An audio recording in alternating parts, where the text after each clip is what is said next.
Hello student, good afternoon.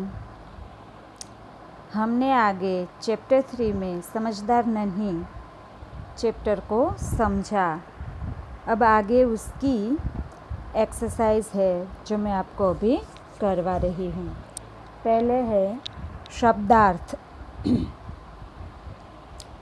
पहला शब्द है तट, तो उनका मीनिंग होता है किनारा। स्वभाव, तो उसका मीनिंग है प्रकृति। सहसा यानी एकाएक। खिसियाकर यानी लज्जित होकर। निर्दोष यानी बेकसूर और दूसरा अर्थ है दोष रहित। उसके बाद है राह। राह यानी रास्ता। इसके बाद है नेक्स्ट प्रसन्न, तो खुश। दलदल, गीली जमीन जिसमें खड़े होने पर पाँव घसता चला जाए। ये आपके शब्दार्थ थे। अब आगे है मुहावरे। उनमें पहला मुहावरा है अनसुनी करना। उनका अर्थ होता है ध्यान न देना। अनसुनी करना, ध्यान न देना, ये उनका अर्थ है। अगर हम वाक्य में अगर प्रयोग करेंगे तो वो इस तरह से होगा, माँ की बात अनसुनी करके तुमने अच्छा नहीं किया। ये उनका वाक्य में प्रयोग होगा। दूसरा है आदत का गुलाम होना। उनका अर्थ होता है आदत से मजबूर होना। उनका वाक्य में यदि हम प्रयोग करेंगे तो इस तरह से होगा, वह झूठ बोलना छोड़ नहीं सकता क्योंकि वह आदत का गुलाम है। उनके बाद तीसरा है वचन देना, यानी उनका अर्थ होता है वादा करना। उनका वाक्य में प्रयोग इस तरह से होगा, राजा दशरथ ने रानी कैकेयी को 3 वचन दिए। उनके बाद है मन डोलना, यानी विचार बदलना।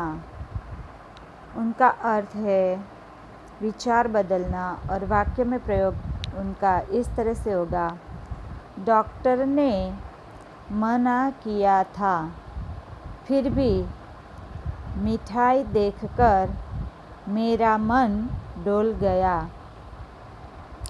उनके बाद है जीवन दान देना। उनका अर्थ है नया जीवन देना। उनका वाक्य में प्रयोग डॉक्टर डॉक्टर मरीजों को जीवन दान देता है। उनके बाद है शर्म से पानी पानी होना। उनका अर्थ होता है बहुत लज्जित होना। उनका वाक्य में प्रयोग चोरी पकड़ी जाने पर नौकर शर्म से पानी पानी हो गया। उनके बाद है नेक्स्ट थिरकने लगना। उनका अर्थ है खुशी से नाचने लगना। उनका वाक्य में प्रयोग इस तरह होगा, संगीत सुनते सुनते लोग थिरकने लगे। यहाँ आपका मुहावरे समाप्त हो गए। अब आगे अभ्यास है। उस अभ्यास का पहला क्वेश्चन है, निम्नलिखित वाक्य किसने किससे कहा और क्यों बताइए। फर्स्ट सेंटेंस है, माँ मैं उसकी गंदी आदत छुड़ाकर रहूँगी। आंसर, यह वाक्य नन्ही ने अपनी माँ से कहा क्योंकि वह बिच्छू की डंक मारने की आदत छुड़ाना चाहती थी। सेकंड सेंटेंस, क्या करूं, डंक मारना मेरा स्वभाव है। यह वाक्य बिच्छू ने नन्ही से कहा क्योंकि नन्ही का उपकार भूलकर उसने उसे डंक मार दिया था। उनके बाद है थर्ड नंबर, तुम यह गंदी आदत छोड़ दो, नहीं तो मुसीबत में कोई तुम्हारी मदद नहीं करेगा। उनका आंसर है, यह वाक्य नन्ही ने बिच्छू से कहा क्योंकि वह बिच्छू की बुरी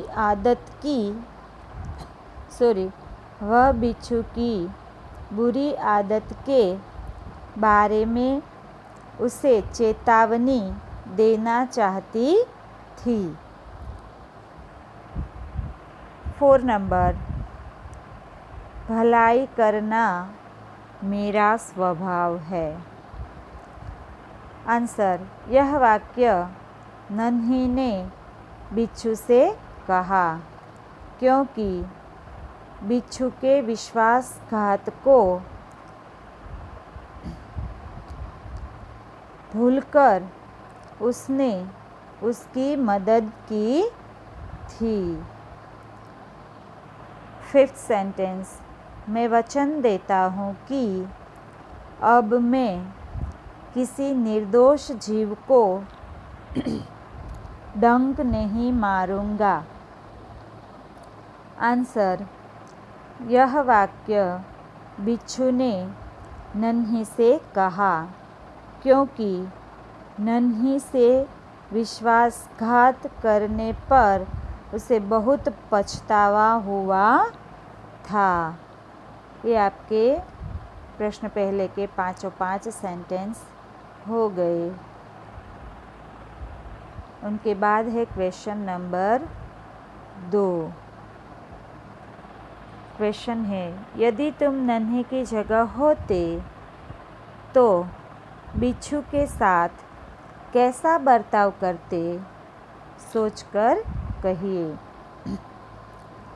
आंसर, डंक मारना बिच्छू की आदत है। जिसने उसके साथ भलाई की उसे भी वह डंक मारता है। नन्ही स्वभाव की अच्छी है, वह समझदार और उदार है। उसने बिच्छू की बुरी आदत छुड़ाने का संकल्प किया है। वह बिच्छू के बुरे व्यवहार को भूलकर उसके साथ भलाई करती है। आखिर बिच्छू शर्मिंदा होकर अपनी बुरी आदत छोड़ देता है। बिच्छू की जगह मैं होता तो मैं भी उसके साथ नन्ही की तरह बर्ताव करता। बुरे व्यक्ति को सुधारने के लिए यह सबसे उत्तम मार्ग है। अब आगे आपका स्वाध्याय है, जिनमें क्वेश्चन नंबर 1, उनका क्वेश्चन पहला है, नन्ही कौन थी? नन्ही एक बतख थी। ये उनका आंसर था। दूसरा क्वेश्चन, बिच्छू कहाँ फंस गया था? आंसर, बिच्छू दलदल में फंस गया था। थर्ड नंबर, बिच्छू को क्यों पछतावा हुआ? आंसर, बिच्छू को पछतावा हुआ क्योंकि 2 बार जीवन दान देने वाली बतख नन्ही को डंक मारने चला था। क्वेश्चन नंबर 4, नन्ही ने क्या निश्चय किया? उनका आंसर है, नन्ही ने यह निश्चय किया कि वह मुसीबत में पड़े को हमेशा बचाती रहेगी। क्वेश्चन नंबर 5, नन्ही ने बिच्छू को क्यों बचाया? आंसर, बिच्छू दलदल में फंस गया था। उसने नन्ही से प्रार्थना की, बहन मुझे बचा लो। नन्ही को बिच्छू पर दया आ गई, इसलिए नन्ही ने बिच्छू को बाहर निकालकर बचाया। उनके बाद नेक्स्ट क्वेश्चन नंबर 6, बिच्छू के स्वभाव के बारे में माँ ने नन्ही को क्या कहा? आंसर, बिच्छू के स्वभाव के बारे में माँ ने नन्ही को कहा कि बिच्छू अपनी आदत का गुलाम है। उसे चाहे कितनी बार बचाया जाए, वह बार बार डंक मारता रहेगा। उनके बाद क्वेश्चन नंबर 7, नन्ही ने अपने स्वभाव के बारे में क्या कहा? आंसर, नन्ही ने बिच्छू से कहा कि भलाई करना मेरा स्वभाव है। मैं तुमसे बदला लेने के लिए अपनी आदत क्यों छोड़ दूँ? मेरा काम बचाना है। मैं मुसीबत में पड़े को हमेशा बचाती रहूँगी। ये आपके स्वाध्याय के क्वेश्चन आंसर थे जो यहाँ समाप्त हो गए। अब आगे नेक्स्ट पेज पे पेज नंबर 18 उनके ऊपर क्वेश्चन नंबर 2 दिया गया है जो आपको अरेंज करने हैं। क्वेश्चन नंबर 2, घटनाओं को उनके सही क्रम में लिखिए। यहाँ आपको 5 सेंटेंस दिए गए हैं, उनको आपको घटनाओं के क्रम में, यानी कि पाठ के अंदर जिस तरह से पहली घटना दूसरी घटना बनती है उसके आधार पर आपको ये सेंटेंस है वो अरेंज करने हैं। ये वाक्य है आपको उसके क्रम के आधार लिखने हैं। तो सबसे पहला ये आपको कौन कौन से वाक्य दिए गए हैं वो पढ़ रही हूँ। तो सबसे पहले, नन्ही बिच्छू की आवाज़ सुनकर दौड़ती आ गई। सेकंड, ब, नन्ही अपनी माँ के पास चली गई। उनके बाद थर्ड, क, नन्ही ने बिच्छू को दलदल से निकालकर सूखे स्थान पर रख दिया। उनके बाद फोर्थ, ड, नन्ही ने बिच्छू को दलदल में फंसा हुआ देखा। उसके बाद नेक्स्ट ई, बिच्छू ने नन्ही को डंक मार दिया। ये सब आपको वाक्य दिए गए हैं। अब हमें इनको सही क्रम में रखने हैं, सही क्रम में अरेंज करने हैं। तो सबसे पहला आएगा, नन्ही ने बिच्छू को दलदल में फंसा हुआ देखा। उनके बाद नेक्स्ट 2 नंबर पर आएगा, नन्ही बिच्छू की आवाज़ सुनकर दौड़ती आ गई। थर्ड, नन्ही ने बिच्छू को दलदल से निकालकर सूखे स्थान पर रख दिया। उसके बाद 4 नंबर पर आएगा, बिच्छू ने नन्ही को डंक मार दिया। उनके बाद है नेक्स्ट, नन्ही अपनी माँ के पास चली गई। और उनके बाद है क्वेश्चन नंबर 3, इकाई में से 5 संज्ञा शब्द ढूंढिए और उसका वाक्य में प्रयोग कीजिए। यहाँ आपको उदाहरण के तौर पे दिया गया है, बिच्छू एक संज्ञा है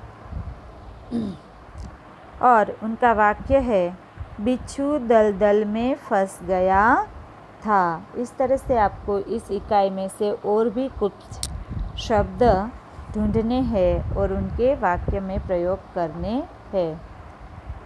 तो उनके बाद दूसरा शब्द है नन्ही। नन्ही एक बतख का नाम है। सेकंड नंबर, स्थान। मुंबई में देखने लायक कई स्थान है, उनका वाक्य है। उनके बाद थर्ड, मुसीबत। मैंने मुसीबत में पड़े मित्र की सहायता की। उनके बाद नेक्स्ट 4th नंबर, पानी। पानी का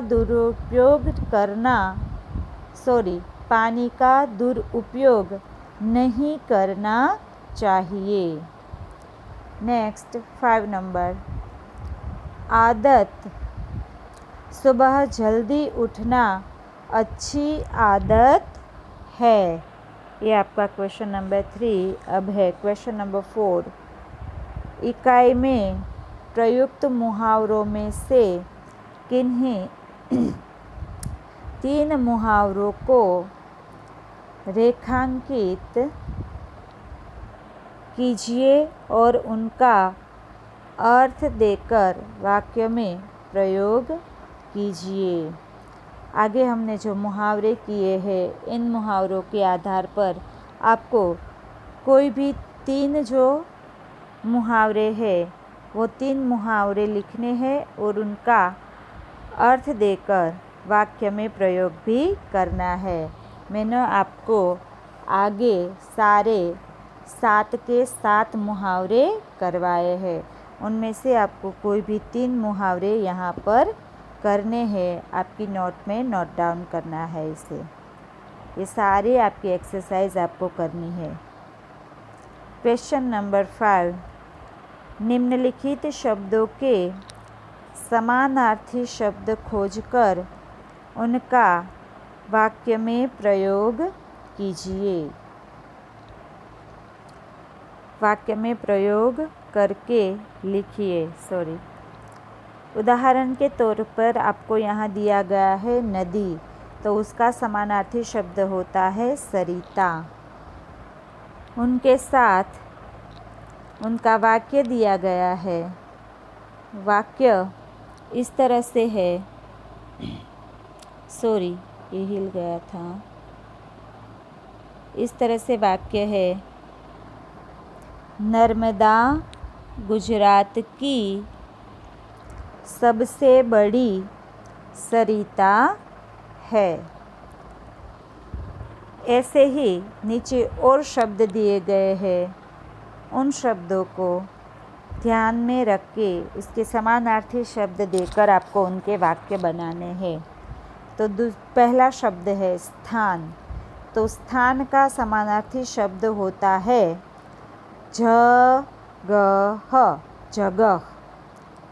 उनका वाक्य है अच्छे बुरे लोग हर जगह पाए जाते हैं। दूसरा है स्वभाव। उनका अर्थ होता है प्रकृति। उनका वाक्य में प्रयोग इस तरह होगा, वह अच्छी प्रकृति का आदमी है। थर्ड नंबर मुसीबत। उनका अर्थ होता है संकट। वाक्य, संकट में धीरज से काम लेना चाहिए। इसके बाद है क्वेश्चन नंबर 4, प्रसन्न। प्रसन्न का अर्थ होता है खुश। उनका वाक्य है आज मैं बहुत खुश हूँ।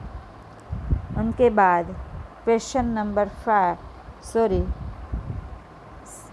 शब्द न है 5, थिरकना।